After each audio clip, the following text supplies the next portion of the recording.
안녕하세요. 오늘도 사연살롱을 찾아주셔서 감사합니다. 저는 자꾸 내돈내돈거리는 남편에게 그 죽일 놈의 돈으로 혼쭐을 낸 30대 여성입니다. 저는 31살에 결혼을 했는데요. 결혼 준비를 하면서 임신 사실을 알게 되었어요.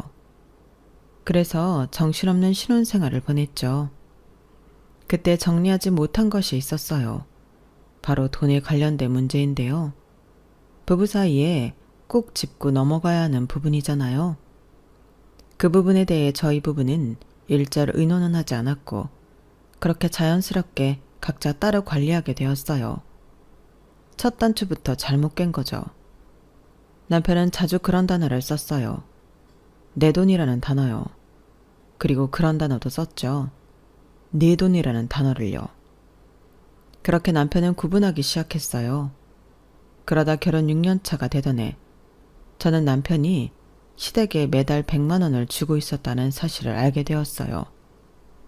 그리고 그건 시작에 불과했죠. 그 사실들에 열이 받은 저는 과감하게 저희 친정에 매달 1,000만 원을 드렸어요. 저는 고작 작은 개인 미용실을 운영하고 있어요.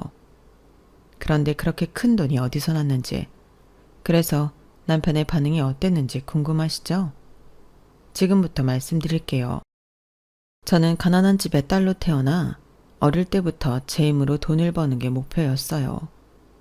그래서 다들 가는 대학은 시간 낭비라는 생각이 들었고, 그러면 빨리 돈을 벌 수 있는 방법이 뭘까 하다가 미용고등학교에 진학해요. 그리고 미용 관련 전문대학교를 나왔죠. 그렇게 빨리 돈을 벌기 시작했어요. 그리고 그 돈을 쓰지 않고 차곡차곡 모아서 29의 개인 미용실을 열었죠. 사실 집안의 도움 없이 그 나이에 개인 미용실을 여는 건 쉽지 않은 일이었어요. 그만큼 저는 악착같이 모았어요. 다들 하는 연애도 돈이 아깝다는 이유로 하지 않았죠. 그런 제가 어떻게 결혼을 했냐면요. 제가 이전에 미용실에서 같이 근무한 미용사의 결혼식에 갔어요. 그때 같이 근무한 또 다른 미용사와 같이 갔는데요. 그 친구가 남자친구를 데리고 왔더라고요. 그런데 그 남자친구가 제게 애인이 있냐고 물었어요. 혹시 남자친구 있으세요? 실례가 안 된다면 제가 아는 사람이 있는데 오늘 결혼식 끝나고 같이 노실래요? 아, 그래요 언니. 시간 있으면 같이 놀아요. 네? 왜요? 제 친구가 딱 좋아하는 스타일이어서요. 저는 거절하려고 했지만 상황에 못 이겨 그 자리를 나갔고 거기에 남편이 있었어요. 처음 본 남편은 뭐랄까 여유로운 사람이었어요. 온몸에 여유를 가득 채워서 상대마저도 편안하게 만드는 사람이었죠. 그래서 재미있는 시간을 보냈어요. 언니 어땠어요? 그 오빠 괜찮죠? 좋은 사람 같더라. 마음이 전체적으로 여유로운 느낌이어서 나도 마음이 편했어. 언니는 촉도 좋다. 그 오빠 마음만 여유로운 게 아니라 그냥 여유로운 사람이에요. 무슨 말이야? 나도 직접 듣지 못해서 사실인지 아닌지는 모르지만 그 오빠 아버지가 은행장인데 건물도 가지고 있다고 하더라고요. 그래서 어릴 때부터 유복하게 컸대요. 아무래도 그러니까 여유로운 거 아니겠어요? 아, 그럼 나랑은 별로 어울리지 않겠다. 에이, 그 오빠는 언니 마음에 들어하는 것 같던데요? 우리 오빠한테 고맙다고 그랬대요. 오늘 처음 만나서 어떻게 될지 모르지만 언니 잘해봐요. 시댁이 넉넉하게 잘 살면 얼마나 좋아요. 무슨 벌써부터 시댁이야. 하지만 남편은 곧 저에게 고백을 했고 저희는 연인이 되었어요. 그리고 정말 남편의 아버지는 은행장이었고 건물도 한 채 가지고 있었어요. 남편은 그걸 아무렇지 않게 말했어요. 그리고 그 당시 남편이 살던 아파트도 남편의 소유였어요. 저는 그 사실을 알고 저와는 레벨이 다른 사람이라고 생각했죠. 그래서 땡 잡았다는 생각을 하면서도 결혼을 하면 위축될 수도 있겠다 생각했어요. 그리고 남편이 제 집안 사정이나 경제적인 상황을 알면서도 프로포즈를 할지가 의문이었어요. 그런데 남편이 프로포즈를 하더라고요. 저는 얼떨결에 승낙해 결혼 준비를 했어요. 그리고 저희 친정은 상견례 이후에 파티 분위기였어요. 제가 친정에 시아버지가 은행장이란 소리는 안 했지만 건물주이기도 하다는 소리는 안 했거든요. 꼭 속물 같기도 하고 그 사실을 친정에 말하면 친정에서 부담을 느낄까봐 말하지 않았어요. 그런데 시아버지가 자기 입으로 말하더라고요. 식사 중에 이런 말씀을 드려 죄송합니다만 저희 아들은 모자람이 없이 컸습니다. 제가 은행장이기도 하지만 건물 한 채를 가지고 있습니다. 10년 전에 구매했죠. 제가 자랑을 하려고 이런 말을 하는 건 아닙니다. 어차피 제가 죽으면 다 아들한테 갈 거고 그러면 우리 며느리 것도 되겠죠. 그러니 평생 굶고 살 일은 없을 겁니다. 그게 중요하지 않습니까? 네? 아니 저희는 딸한테 그런 소리 못 들었는데 역시 제가 사람을 잘 봤습니다. 그럴 거라고 생각했어요. 따님을 참 잘 키우셨습니다. 나이에 맞지 않게 배려심이 마음이 참 넓은 아이 같아요. 게다가 어린 나이에 벌써 자기 미용실도 있고 얼마나 성실하고 야무졌으면 그럴 수 있겠습니까? 저번에 미용실에 가보니 손님들 특히 어른들한테도 잘하더라고요. 참 따님을 잘 키우셨습니다. 그렇게 좋게 봐주시니 저희가 더 감사하네요. 저는 따님을 이제 앞으로 저희도 딸이라고 생각하고 지낼 겁니다. 같이 웃을 날만을 만들면서 그렇게 말입니다. 그러니 애들 결혼식에 너무 부담을 갖지 않으셨으면 합니다. 그래서 드리는 말씀인데 저희가 집을 애들한테 해주려고요. 나머지 필요한 건 제 아들이 알아서 할 겁니다. 네? 아니 그럼 저희는 뭘? 아무것도 안 하셔도 됩니다. 그저 애들이 부부가 되어 살 날을 응원해 주시면 되죠. 그래도 어떻게 저희가 아무것도 안 할 수 있겠어요. 저희는 애들이 합심해서 잘 사는 것, 그것만 바랄 뿐입니다. 다른 건 없어요. 그리고 아가야, 네 미용실 위치가 거기가 정 좋으면 할 수 없지만 꼭 그런 게 아니라면 내 건물로 들어와라. 네? 당연히 우린 가족 사이니까 보증금도 월세도 받지 않으마. 생각해보렴. 시아버지는 상견례에서 폭탄 선언을 했고 그 폭탄 선언에 저는 당황하고 저희 친정은 은근슬쩍 기뻐했어요. 상견례에서 돌아와서는 말씀드렸다시피 파티 분위기였어요. 언니는 좋겠다. 부유한 집안으로 시집가서. 나도 그럴 수 있으려나? 그러게 말이야. 어떻게 집이며 가구며 다 자기들이 알아서 한다고 그러지? 너도 알고 있었어? 알고 있었지? 아니 너는 사돈이 건물주인 것도 말 안 하고 엄마가 얼마나 당황했는 줄 알아? 그걸 말해서 뭐해요. 그리고 아버님이 하신 제안은 저도 처음 들었어요. 수혁이도 뭔 말 안 했어? 같이 가구랑 가전제품 보러 갔잖아. 저는 당연히 같이 하는 줄 알고 돌아본 거죠. 그리고 보기만 했지 계약은 안 했어요. 와, 형부 멋지네. 그래도 언니 취향에 맞춰서 사주려고 하는 거잖아. 그러게, 장서방이 그렇게 섬세한 줄 몰랐네. 아무튼 잘 됐다, 잘 됐어. 은행장이라고 할 때도 그 수준에 어떻게 맞추나 했는데 나중엔 건물주라고 하지 않나. 정말 막막했다, 엄마는. 그런데 다행이다. 우리는 뭐 한복이랑 네 아빠 양복만 맞추면 되겠네. 그쵸 여보? 그런데 정말 아무것도 안 해도 괜찮은 거야. 그 집에서 그렇게 한다는데 뭘. 어차피 우리 형편에 그 집안 수준에 맞춰 못해요. 그냥 나중에 우리 목 축의금 지연이 주지 뭐. 당신은 좋으면서 그런다? 그렇게 저희 친정에서는 제 결혼에 단 한 푼도 보태지 않았어요. 그리고 결혼 준비를 하면서 저는 임신을 했다는 것을 알았죠. 그 소식을 친정에 말하니 걱정을 한아름 했어요. 그런데 걱정과는 다르게 시댁에 알리자 시아버지는 무척이나 좋아했어요.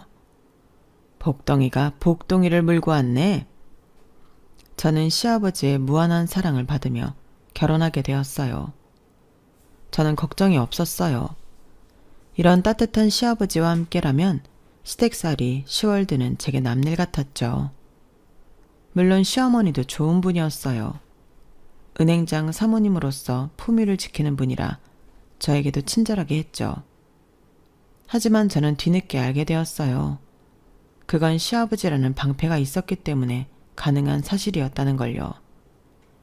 저를 딸처럼 아껴주신 시아버지는 제가 결혼을 한 지 2년째가 되던 해에 폐암으로 갑자기 돌아가셨어요.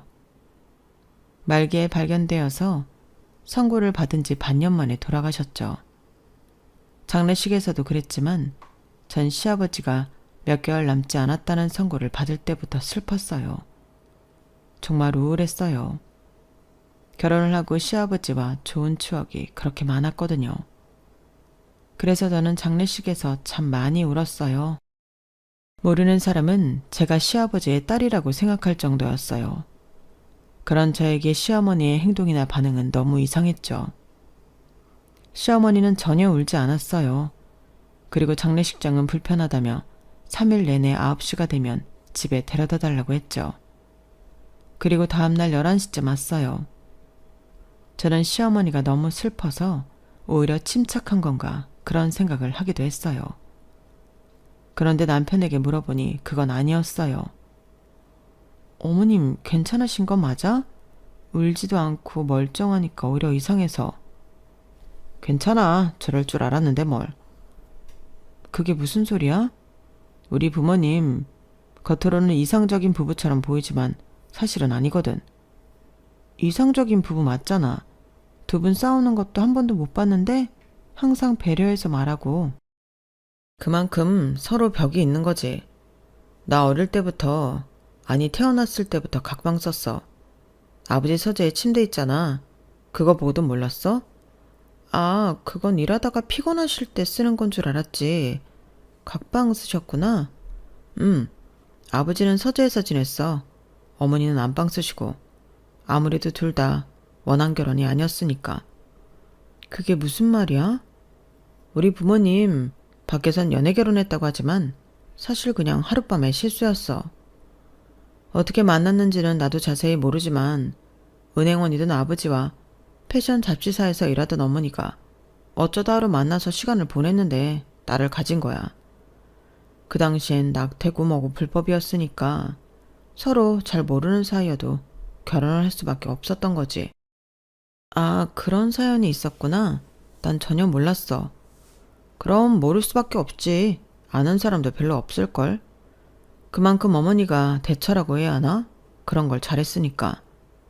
우리 어머니가 패션 잡지사에서 일했다고 했지? 보기엔 안 그래도 엄청 개방적이고 자유로운 사람이야. 결혼하기 전에 옛날 사진 보면 진짜 멋쟁이처럼 입고 있어. 지금이랑 다르게.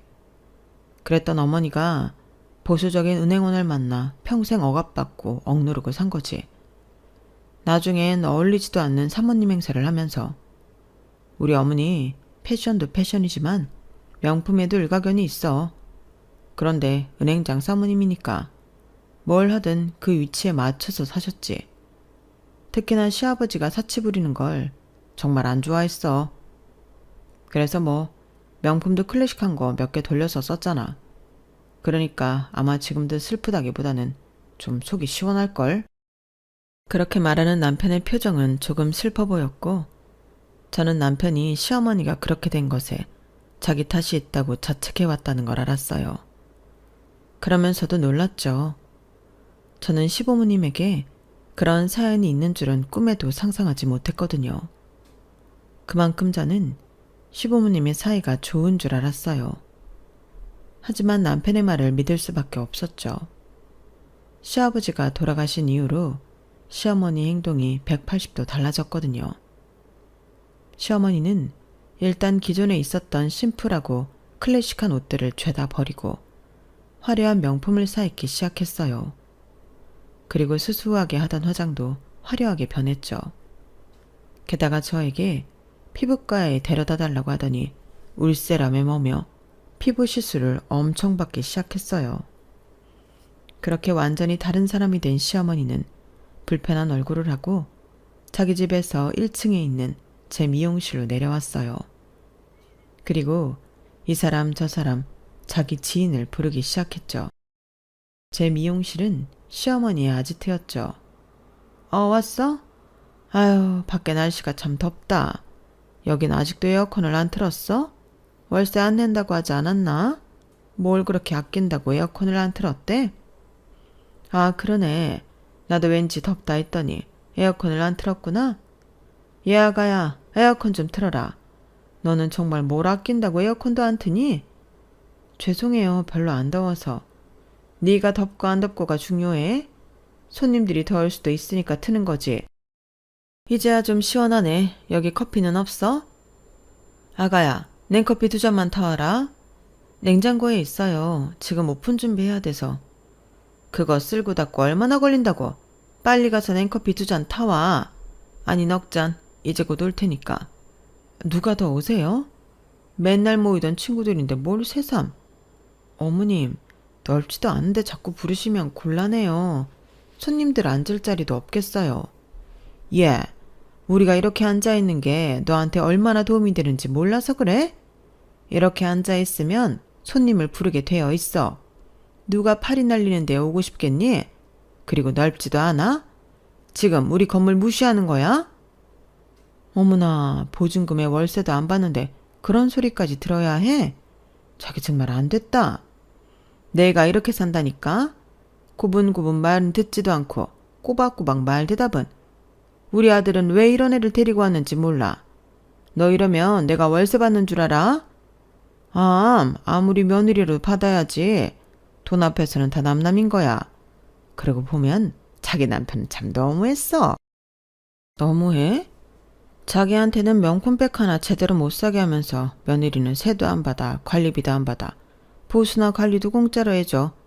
아가씨, 시아버지한테 10만 원이라도 준 적 있어? 제가 있긴 뭘 있어. 시아버지 등 뒤에 숨어서 알랑방구나 꼈지. 어머님, 제가 언제? 넌 양심에 털났니? 네가 언제? 맨날 옆에 내가 버젓이 있는데 네 시아버지랑 노닥거리지 않았어? 둘이 얼마나 쿵짝이 잘 맞는지. 그리고 친구 말대로 네가 그래서 우리한테 10만 원이라도 준 적 있니? 심지어 너는 내가 네 아들 봐주는데도 10원 한 장 안 주잖아. 그건 아버님이 그러지 말라고 해서. 전에는 아무 말씀 안 하셨잖아요. 봐, 또 시아버지 뒤에 숨지? 그런데 어쩌냐? 이제 네 시아버지는 하늘나라에 도착했을 텐데. 그리고 말 나온 김에 말하는데 나 이제 네 아들 안 봐준다? 네? 네가 미용실에서 네 아들 보든지 아니면 그 전에 미용실을 탔든지. 네 친정에 맡겨도 되고. 아무튼 난 이제 무급으로 못하니까 네가 알아서 해. 오늘 당장부터. 오늘 당장부터요? 아니 그 이야기를 왜 지금 하세요? 말 나온 김에 한 거라니까? 이제 올 때가 됐는데. 너 지금 예약 있니? 오후부터 있는데 왜요? 그럼 지금 문 닫고 어디 좀 가자. 다른 동네에 새로운 브런치 카페가 생겼대. 네? 지금요? 저 미용실 지켜야죠. 넌 꼭 어차피 같이 갈 거면서 초치더라. 이왕 갈 거면 좋게 곱게 가면 안 되겠니? 어차피 오후에 예약이라며. 오전에 사람 오지도 않을 것 같구만. 빨리 차키 챙겨. 애들 다 오겠다.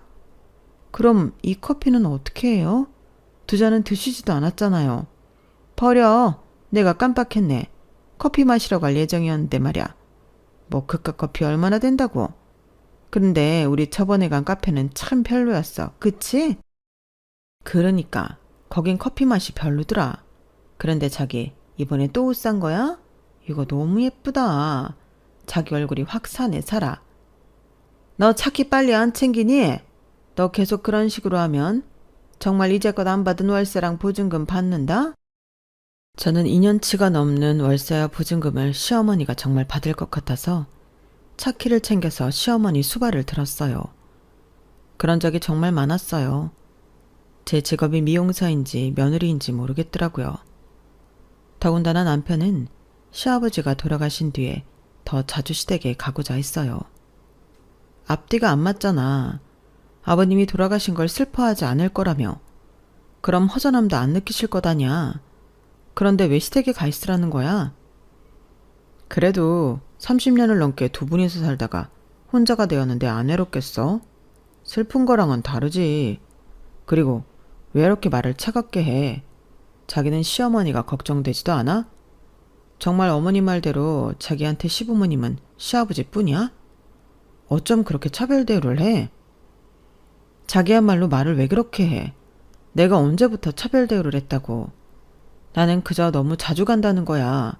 우리 생활도 있고 나도 미용실 영업하면서 피곤한데 좀 쉬어야 되지 않겠어? 그런데 허구한 날, 아니 매일 시댁으로 퇴근하라고 하면 내가 그게 퇴근이겠어? 봐, 너 아버지 살아계실 땐 그런 말 안 했어.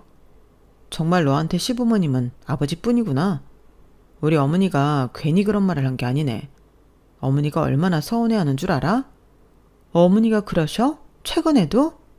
당연하지. 최근에 자기가 태도가 바뀌었으니까. 기가 막혀서.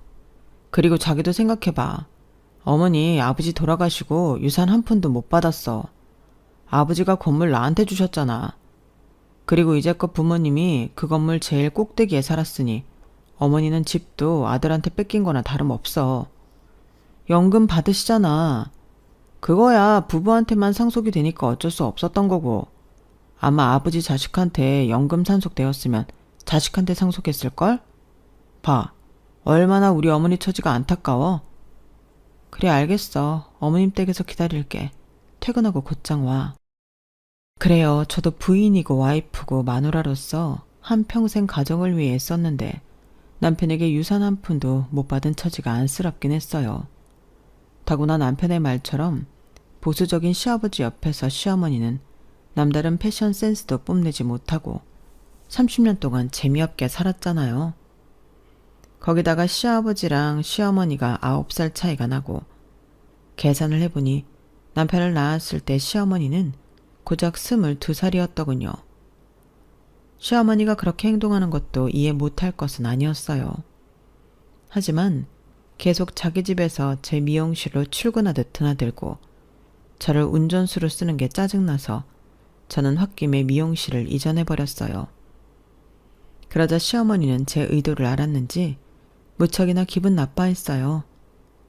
그러면서 매번 택시를 타고 이전한 미용실로 왔죠. 친구들도 처음엔 부르지 않더니 나중엔 전처럼 제 미용실을 아지트로 삼았어요. 그렇게 3년이 흘렀을까요? 저는 매일같이 미용실에 오는 시어머니를 이제는 손님 중 한 분이라고 생각했어요. 물론 진상 손님이요.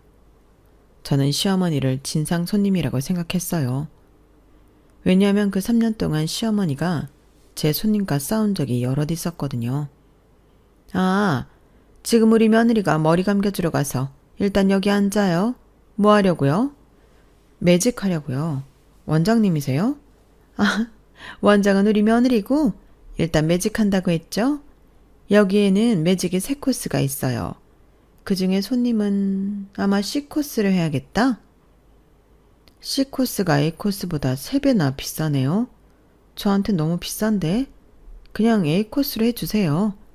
C코스가 낫다니까. 우리 몸에서 머리가 얼마나 까다롭고 예민한지 알아요? 돈이 싸다고 해서 무조건 그거라면 안 돼. C코스로 해요. 알겠죠? 우리도 먹고 살아야지. 여기 월세만 얼만지 알아요? 상부상조 해야지. 젊은 사람이 요샌 더 한다니까? 시어머니는 저에게 상의도 없이 손님에게 비싼 시술을 권했어요. 맨 처음에 저는 그런 사실도 모르다가 손님이 말해줘서 알았죠. 어머님, 대체 손님한테 무슨 말씀을 하신 거예요? 코스도 머리에 따라서 다르게 추천드려야지. 아무렇게나 비싼 코스만 추천하시면 어떻게 해요? 너는 왜 너 잘되라고 그런 일에 화를 내니? 그거 내가 받는 것도 아니고 네가 받는 건데 나한테 고마워해야지. 제가 화를 내면 시어머니는 늘 저렇게 말하며 뻔뻔하게 굴었어요. 그리고 저번에는 손님이 시어머니에게 화장실 열쇠를 달라고 했는데 미용실이 떠나갈 정도로 화를 내면서 내가 여기 허드렛이라는 사람인 줄 알아? 하셨어요. 그리고 완선된 머리를 하고 만족하는 손님에게 친구들과 핀잔을 놓기도 했죠. 그래서 제가 잃은 손님만 한 트럭이 될 거예요. 그리고 친구들과 함께 자리를 차지하는 건 전과 다를 바가 없었고 커피며 과자며 비품을 축내는 일도 마찬가지였죠. 게다가 시어머니는 자기 친구들이 머리를 하러 오면 공짜로 해주라고 난리였어요. 아가씨, 나 오늘도 공짜로 해주는 거지? 네? 아가씨요? 저번에 들어보니까 경숙이는 돈 받았다며. 이제 앞으로 우리한테도 돈 받으려는 거야? 그런 식으로 나면 우리 정말 서운한데? 그냥 새치 염색도 아니고 프리미엄 염색을 하셨는데 어떻게 그냥 해드려요? 너는 말을 또 왜 그렇게 하니? 공짜로 해줄 테니까 걱정하지 마. 빨리 염색 똑바로 해줘. 내가 다 지켜보고 있을 테니까. 하루는 제가 참을 수 없어서 한마디를 했어요. 어머니, 아무리 그래도 프리미엄을 공짜로 어떻게 해드려요? 아니, 이제 새치 염색을 해도 받아야겠어요. 이제껏 공짜로 해드렸으면 됐죠. 어머님이 지난번에 손님한테 그랬죠? 제가 어디 땅 파서 장사하나요? 저 이제 더 허리띠 졸라매고 일해야 해요. 월세도 내고 그래야 하니까요. 어머님이 제 상황을 모르는 것도 아닌데 왜 자꾸 그러세요? 너는 우리도 다 고객이야. 우리가 손님을 얼마나 끌어다 줄 줄 알고. 그래서 언제 한번 끌어다 준 적 있어요? 손님 내보내지만 않으면 다행이지. 말에 가시가 있다? 너 네 시아버지한테도 이랬어? 아니잖아. 난 네 시어머니야. 네가 이렇게 대할 수 있는 사람이 아니라고. 어머님 돈 많잖아요. 그럼 이제부터 어머님이 내주세요. 내가 돈이 어딨어. 네 시아버지가 다 아들한테 줬는데 나한테는 한 푼도 안 남겨주고 죽었는데 내가 돈이 어딨어. 연금 받잖아요. 그 돈이면 충분하죠. 연금? 그거 고작 얼마나 된다고. 내가 지금 우리 아들 때문에 버티는 거야. 우리 아들이 매달 돈 주는 거랑 이런 가방이랑 옷 사주는 거랑 이제 곧 아파트도 하나 해준다니까 그걸로 버티고 있는 거라고. 네? 그게 무슨 말이에요? 왜? 우리 아들이 그렇게 해주면 안 되니? 얘 좀 봐. 그 말에 눈빛 달라지는 거 봐. 너 정말 속물이구나.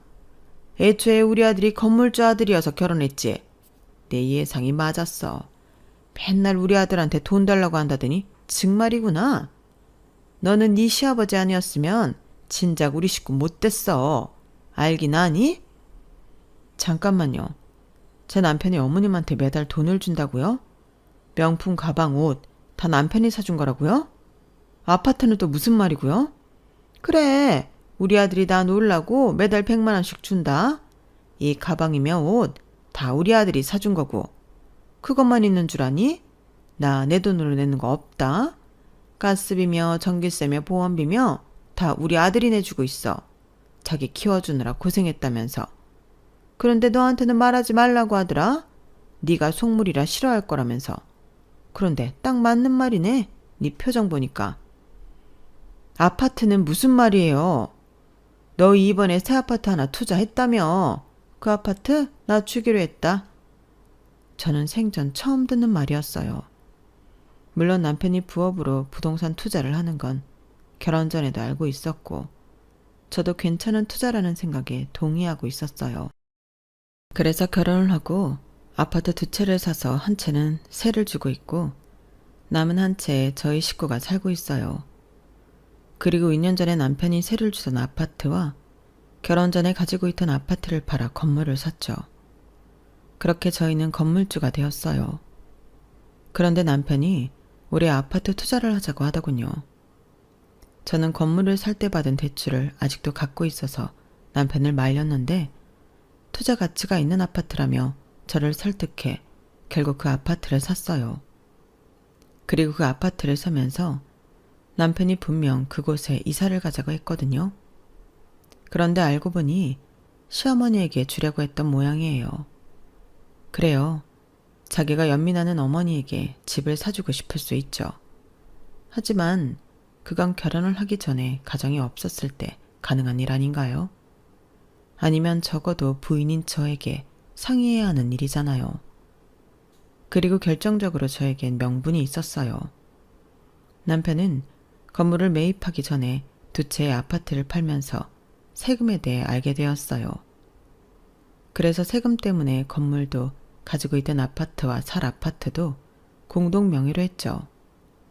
물론 저는 명의만 빌려준 게 아니에요. 왜냐하면 저는 꼬박꼬박 세금도 냈으니까요. 그리고 건물의 경우엔 관리도 제가 했어요. 처음엔 남편이 관리를 했는데 자기는 귀찮고 성가시다면서 저에게 맡겼어요. 그래서 제가 청소며 보수며 임차인 관리도 제가 다 했죠. 저는 이렇게 상의도 없이 독단적으로 결정한 남편에게 화가 났어요. 그래서 집에 가자마자 남편에게 한 소리 했죠. 오늘 어머님이 그러던데 우리 이번에 산 아파트 어머님이 살기로 했어? 아, 내가 말 안 했나? 엄마가 거기서 살기 힘들다고 해서. 괜찮지? 괜찮고 어떻고 간에 그런 문제는 미리 얘기를 해줘야 하는 거 아니야? 왜 어머님한테서 내가 우리 집 사정을 들어야 하는데? 너 어머니랑 한바탕 했어? 좀 유해져봐. 왜 어머니한테만 그렇게 나를 세워? 어머님이라서 그런 게 아니잖아.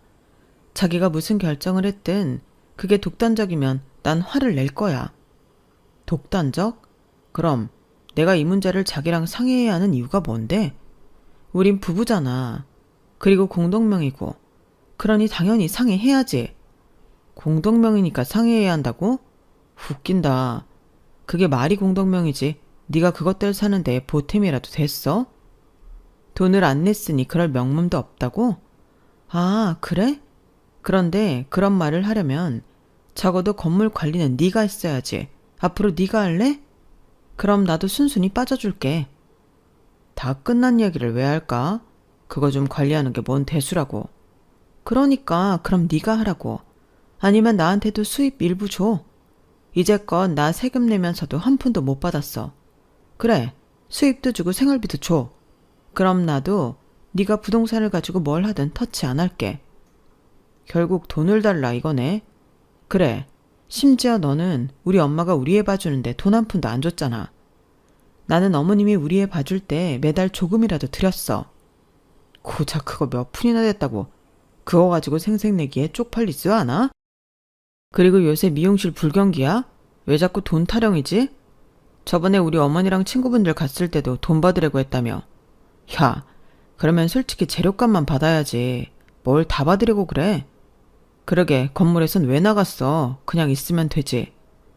너 같으면 안 나가겠니? 또 우리 어머니 탓이야? 야, 시어머니가 며느리랑 잘 지내면 좋지. 지금 네가 하는 꼬라지 보면 하늘에서 우리 아버지가 원통하겠다 야. 그래, 앞으로 네 부동산 투자에 대해 아무 말도 안 할 테니까 앞으로 꼬박꼬박 입금해. 매년 세금까지 보내. 또 돈. 언제까지 돈거릴래? 너 돈 있잖아. 멀쩡하게 벌면서 왜 나한테 돈을 달라고 그럴까? 그렇다고 내가 안 쓰는 것도 아니잖아. 뭘 쓰는데? 아, 가끔 밥 사오는 거? 전기세, 가스비 한번 안 내면서 뭘 쓴다는 거야? 너 진짜 내 돈 보고 결혼했구나. 우리 아버지 재산 보고 결혼했니? 어떡하냐? 우리 아버지 그것도 모르고 며느리 좋다고 하시고 돌아가셨네. 남편에게는 도통 말이 통하지 않았어요. 결국 저는 네 돈 내 돈 거리는 남편에게 특단의 조치를 취했어요. 저는 친정엄마에게 아들을 돌봐주는 이유로 매달 1,000만 원씩 보내드렸어요. 당연히 큰 금액에 저희 엄마는 놀라서 다시 보내주려고 했어요. 엄마, 이제껏 제가 한 푼도 못 드렸잖아요. 그러니까 받아도 돼요. 그래도 어떻게 이 큰 돈을. 나 돈 많아요. 미용실도 잘 되고 있고. 제가 결혼 잘해서 건물도 있고 아파트도 있는 거 알잖아요. 그리고 애 아빠도 동의한 일이니까 너무 걱정 안 해도 돼요. 저는 일부러 남편이 동의한 일이라고 친정엄마에게 못을 박았어요. 그리고 제 예상대로 친정엄마는 그 사실을 남편에게 말하며 고마움을 표현했어요. 남편이 그 사실을 알고 기겁을 하며 저에게 화를 냈어요. 네가 드디어 미쳤구나. 어떻게 손잡아준다고 장모님한테 1,000만 원을 줘. 100만 원도 아니고. 1,000만 원? 진짜 준 거야? 그럼 정말 주지 가짜로 줘? 통장 확인해봐. 정말이지. 근데 내가 엄마한테 그 정도도 못 해줘? 이제껏 몇 년 동안 한 푼도 못 드렸는데 그 정도는 드릴 수 있지. 아무리 그래도 제정신이 있는 여자가 어떻게 그래? 어디서 난 돈인데 네 돈은 아닐 거 아니야. 내 돈 맞아. 반은 내 돈이지 뭐. 공동명의니까. 공동명의? 너 아파트 팔았어? 눈치는 빠르네. 맞아. 몇 달 전에 산 새 아파트 팔았어. 네가 정말 부동산 쪽엔 일가견이 있나 봐. 이득 보고 팔았어? 정말이야? 정말이냐고. 계약서 있으니까 봐봐. 아직 볼펜 잉크도 안 말랐을걸? 이게 어마어마한 짓을 벌여놓고서 지금 네가 그런 말이 나와? 어마어마한 짓은 네가 더 했지.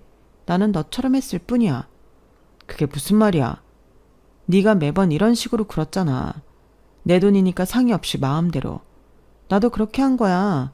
그러니까 너무 열릴 것 없어. 아무리 그래도 1,000만 원이야, 1,000만 원. 언제부터 줬는데? 언제부터 줬냐고. 너도 참 장모님한테 인색하다.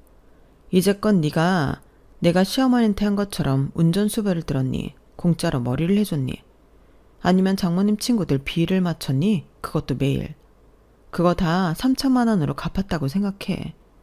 그리고 이혼해. 지금 보니까 고삐 풀린 망아지 마냥 구는 어머님이랑 이제껏 남편 노릇 아빠 노릇 안 한 네가 이번 기회에도 바뀌지 않을 것 같네. 재산분할 동의서까지 작성해. 뭐? 3,000만 원? 네가 정말 미쳤구나. 너 아무리 공동명의지만 내 동의 없이 아파트 판 거 그러면 안 되는 거야. 이혼할 때 걸고 넘어지면 분명 너한테 불리할 일이라고. 그런데 어디서 이혼을 한다 만다야? 그러면 상황이 이꼴하지가 않는데 안 할 거니? 꼴에 먼저 이혼 이야기 못 꺼냈다고 자존심 상하는 거야? 그리고 이번 일은 내 잘못이라고 하면 어쩔 수 없지. 그만큼 재산분할도 위자료도 유리하게 못 받을 수 있지.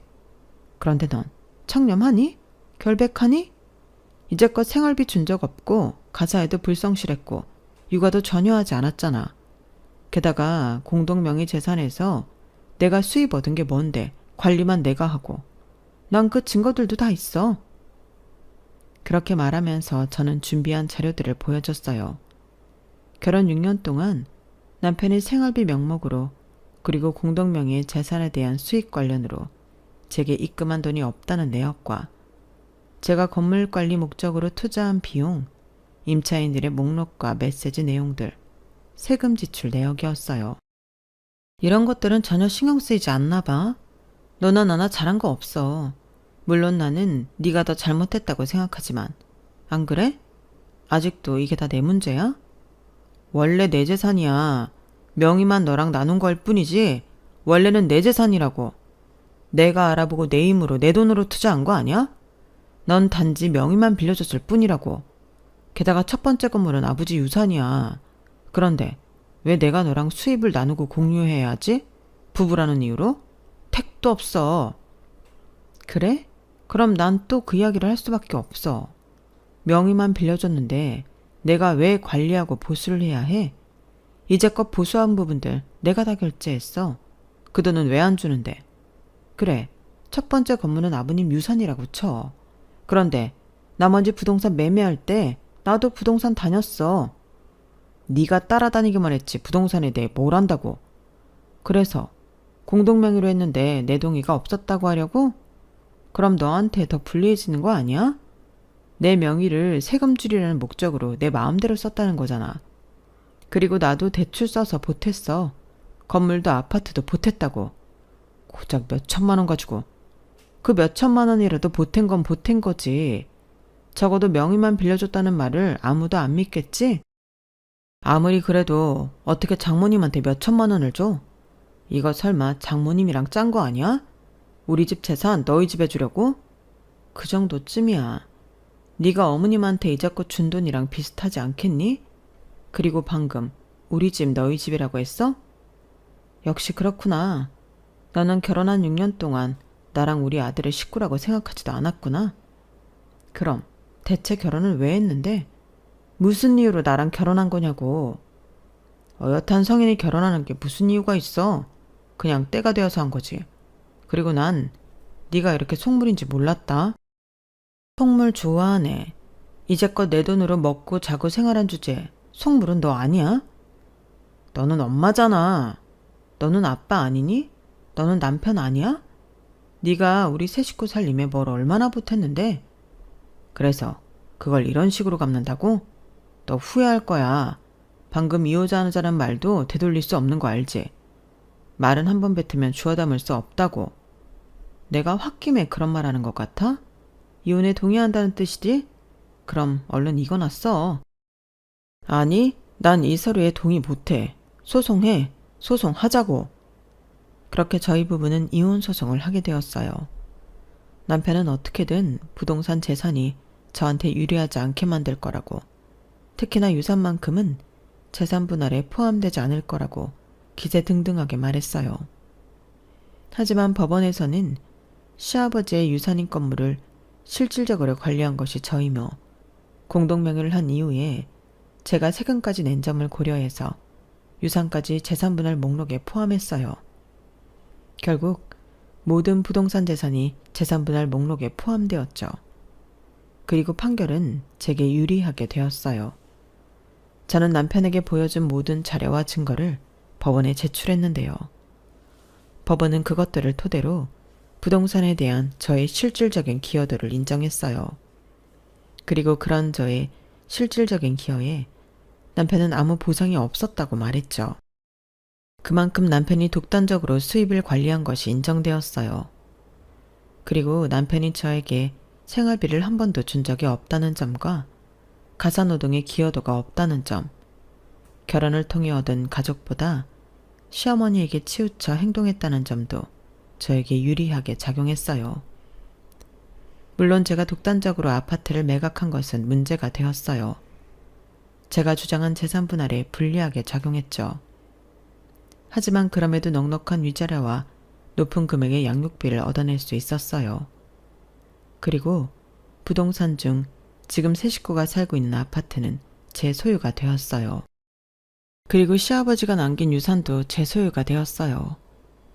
저는 6살 아들을 품에 안으며 기뻐했어요. 하지만 판결을 들은 남편은 억울해했어요. 판사님, 이 부동산은 엄연한 제 재산입니다. 이 사람이 투자한 금액이 고작 몇 천만 원인데. 그러면서 항소를 하겠다고 했어요. 저는 해볼 테면 해보라고 했죠. 그러자 남편은 정말 돈을 들여 항소를 하더군요. 하지만 결과는 매한가지였어요. 항소 이후 법원 앞에서 만난 남편이 삿대질을 하더군요. 치사하게 이런 식으로 남의 재산 가져가니까 좋아? 이게 왜 치사해? 나는 내가 애쓴 만큼 받아간 거야. 그리고 난 이걸로도 모자라. 내 마음 같아선. 너도 너희 엄마도 거짓골로 만들고 싶다고. 우리가 뭘 그렇게 잘못했는데? 우리가 뭘 어쨌다고 이래? 그래, 그냥 평생 몰라라. 내 식구고 내 가족인 너희 엄마한테 평생 효도하면서 살아. 네 주제에 설마 재혼할 생각은 아니지? 내가 못할 줄 알고? 내 재산이면 줄을 서고 남았어. 그렇게 생각하는 용기가 가상하네. 당장 네가 가진 건물이나 똑바로 관리해. 하던 대로 했다가는 요즘 사람들 가만히 안 있어. 아마 다 나갈걸? 남편은 제 말에 씩씩거리며 계단을 내려갔고, 그리고 제 예언은 정말 예언이었어요. 부동산에 물어보니 남편이 건물을 내놨다고 하더라고요. 엄청 애써서 산 건데 왜요? 설마 병원도요? 거긴 엄청 오래 있었는데? 아니, 그 병원뿐만 아니라 임차인들이 죄다 나간다고 하더라고. 자기가 있었을 땐 이런 일 없었잖아. 그래서 건물 가보니까 엉망이야. 쓰레기 천지에 냄새도 나고 나 같아도 그 건물 안 쓰겠더라고. 그런데 그뿐만이 아니야.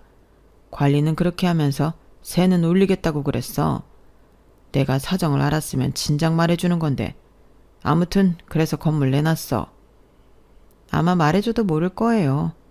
애초에 자기들이 왜 관리해야 하냐고 그럴걸요? 건물을 건물주가 관리해야지 누가 관리해? 그러니까요.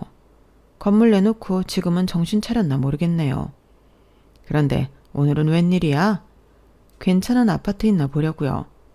이사하게? 지금 사는 집은 새 주고 이사하려고요. 이혼하니 일이 술술 풀려요. 미용실 잘 된다는 말은 들었는데 축하해. 내가 좋은 아파트 하나 알려줄게. 감사해요. 그리고 제 전남편한테도 이런 소식 흘려주세요. 제가 겪어보니까 그런 인간들한테는 눈에는 눈, 이에는 이, 돈에는 돈이더라고요. 아마 엄청 배 아파할 거예요. 이처럼 저는 이혼 후 미용실을 제 명의의 제 건물로 옮겼고 시어머니 같은 방해꾼이 없으니 제 실력으로 대박을 쳤어요. 그리고 아들과 함께 새 보금자리를 찾기 바쁘답니다. 여기까지가 네 돈 내 돈 거리는 남편에게 돈으로 혼쭐을 내준 저의 사연입니다. 물론 재산 분할은 제가 원하는 만큼 아예 전 남편을 몰락시키지 못했지만 그래도 저는 과거에 너무 얽매이지 않으려고 해요. 훌훌 털어버리려고요. 저에겐 앞으로 웃을 날도 많고 더군다나 아이를 책임져야 하니까요. 여러분들도 앞으로 웃을 날이 가득하시길 바랍니다. 여러분, 사연 댓글에 응원과 현명한 조언 부탁드려요. 좋아요와 구독은 저에게 큰 힘이 됩니다. 오늘도 좋은 일 가득하세요.